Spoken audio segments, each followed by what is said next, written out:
Final Fantasy is one of the most cherished and beloved franchises of all time.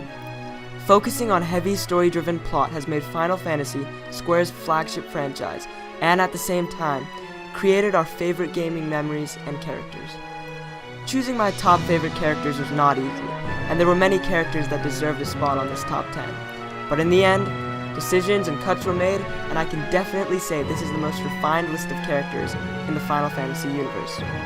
Without further ado, this is Mo from the Game Gearheads, and you are watching our Top 10 Final Fantasy characters of all time.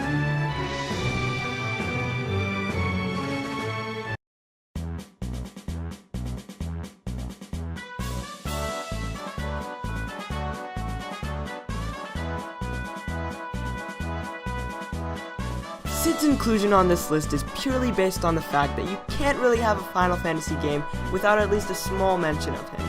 He is a permanent fixture in the series, and each incarnation, whether he is a playable character, ally, or even a villain, is always memorable.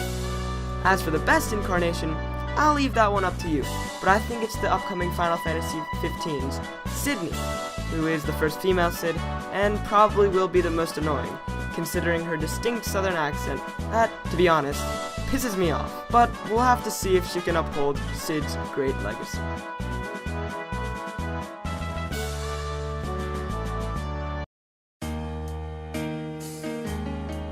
If you've ever played Final Fantasy X, you know that almost the entire cast is really annoying as hell.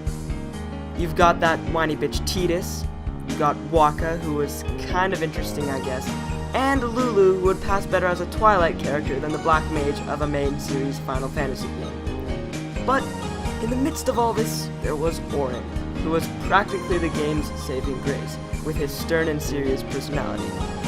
If you wanted to get shit done, Auron was simply in your party.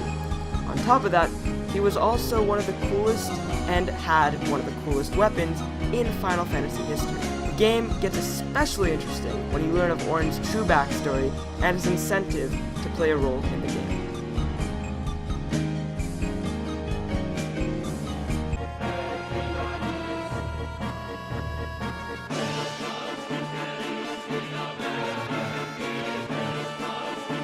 You really can't talk about Final Fantasy without talking about Sephiroth. The story of his creation and villainy is simply genius. A former member of Soldier, Shinra's elite military group, Sephiroth learns that his birth was an attempt to revive an invasive alien known by the planet's inhabitants as Genova, and use him as a machine to empower Shinra. With this knowledge and the understanding of mankind's greed and struggle for power, Sephiroth plots to absorb the planet's life force, becoming a god and enabling him to unleash his power upon a species he has learned to despise.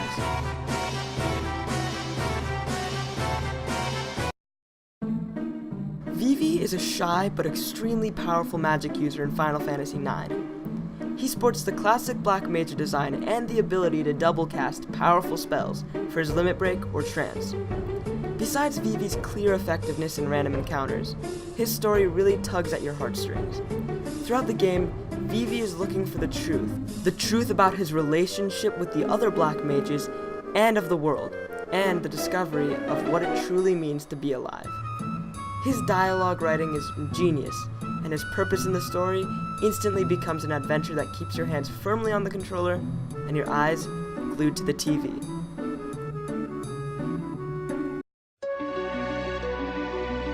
Coming from one of the more memorable casts of the Final Fantasy series, Cell's Share brought to the series an extremely inventive way of storytelling. Besides her being a dramatic foil to Terra in both character and skill development, Celes introduced a love story with Locke that brought some gamers to tears.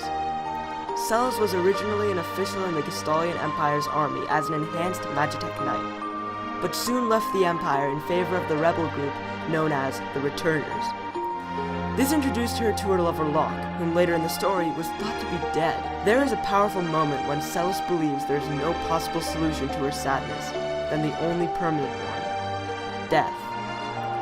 Moments like her opera scene and her attempted suicide really bring a degree of symbolism and feeling into the world.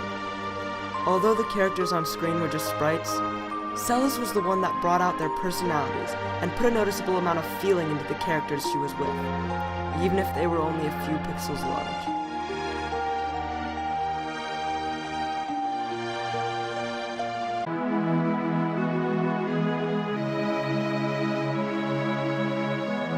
talk about Final Fantasy VII for a moment. I honestly don't know what it is, but it seems like in recent years, everyone has become a Final Fantasy hipster of sorts, if you can say that. What I mean by this is that most people label Final Fantasy VII along with Cloud Strife, our number 5 character, as overrated. I know that most of you will disagree, but 7 just doesn't get the same amount of love anymore. Cloud is the same way, and to a degree I can see what most people are coming from. His background as a mercenary with amnesia isn't all that original, but his relationship with the party, Sephiroth, and Zack, and his own lost identity bring a lot of depth to Cloud. He isn't just some bland guy with a big sword and spiky hair, but a character that feels the same emotions as the other characters and desires the same things.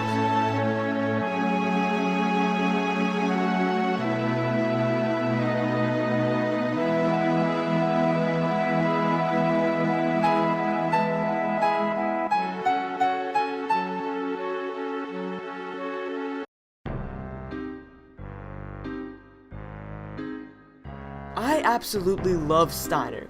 I feel like nobody really notices him, but he has some of the absolute best writing in the entire series, and out of all the characters in Final Fantasy IX, I like Steiner the most. And let's be honest, Final Fantasy IX has some of the best characters in Final Fantasy history. Aside from Steiner's lovable character and amazing writing, his story and incentive to save the world just gets you right there. You can't see, but I'm definitely pointing at my heart. Steiner had always been pushed around, being from Alexandria, where men are weak and useless. As captain of the Knights of Pluto, his men are always embarrassing him, and the female infantry under Beatrix doesn't take him as more than a joke. For this, Steiner tries to prove himself. He protects the princess with his life, serves the queen, and does his best to keep the Knights of Pluto in order. For the sake of spoilers, I won't go too into detail, but for all his hard work, Steiner is betrayed by Queen Brani of Alexandria, and all his hard work goes to waste.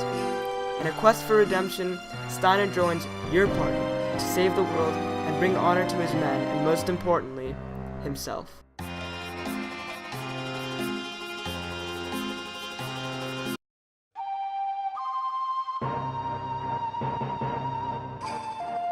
Cyan was that one character in Final Fantasy VI that, right when I met him, I always tried to keep in my party. Not only was he Final Fantasy VI's biggest hitter with an extremely high base attack stat, but he also has the best hair in Final Fantasy history. Move over, Cloud, ladies and gentlemen. A ponytail will always beat out spiky bed hair. Anyway, the true story behind Cyan is the tragic fall of his hometown and the survivor's guilt he has to bear on his shoulders throughout the game. During the third Gestalian campaign of Doma, Cyan's kingdom, Doman water supply was poisoned by the game's main antagonist, Kefka. This poison killed almost everyone in the kingdom, including Cyan's family. Believing that he has lost his honor, Cyan joins your party in order to seek revenge against the Empire who murdered his people and the man who stripped him of his honor, Kefka.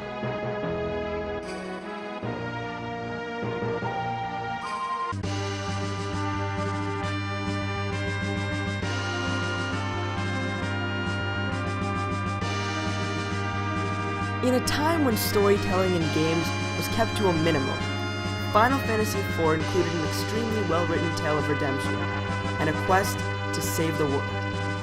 Along with this stellar story was a stellar character known as Cecil. The reason why Cecil is so high on this list isn't because his character is extremely well developed.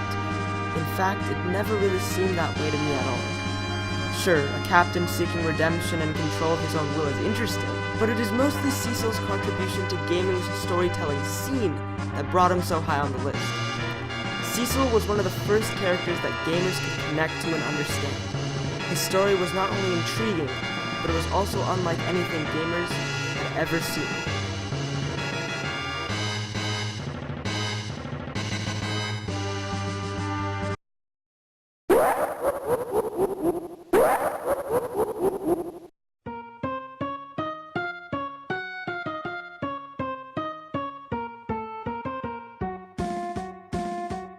Subject to cruel magitech experienced by the Gestalian Empire, this court jester and sorcerer's mind has been twisted to an unholy degree. Rid of all emotions, Kefka seeks to destroy them and deems them pointless to the universe's balance. Seemingly under the Emperor's control at first, Kefka plots on his own to become the god of magic and destroy the world and all life. The biggest surprise to this, however, is that he actually succeeds. Throwing the realm of balance into ruin, Kefka ascends to a godly state after changing the world forever. As a god, Kefka sits upon his tower, casually murdering people with his Esper's light of judgment. And all of this simply just to satisfy him.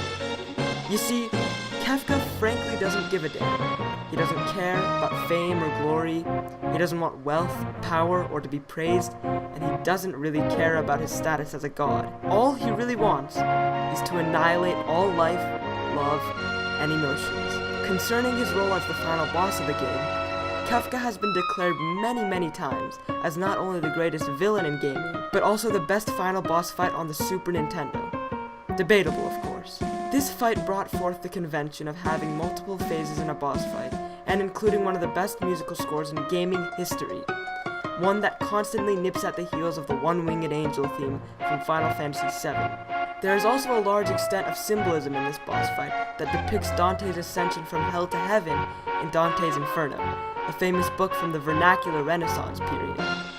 In this book, and in the fight, Dante, or your party in this case, find themselves ascending through hell after defeating Satan, then through purgatory in a fight with Michelangelo's Pieta, which depicts the Virgin Mary holding the dead body of her son, and finally reaching heaven, where God tells Dante the meaning of life. In Final Fantasy VI's case, Kefka tells the party that life and emotions are meaningless and must be destroyed, and thus the battle begins. Kefka's character and attention to detail are unlike any other characters in history, and it really is clear why he is not only the best Final Fantasy character, but also one of the best in gaming.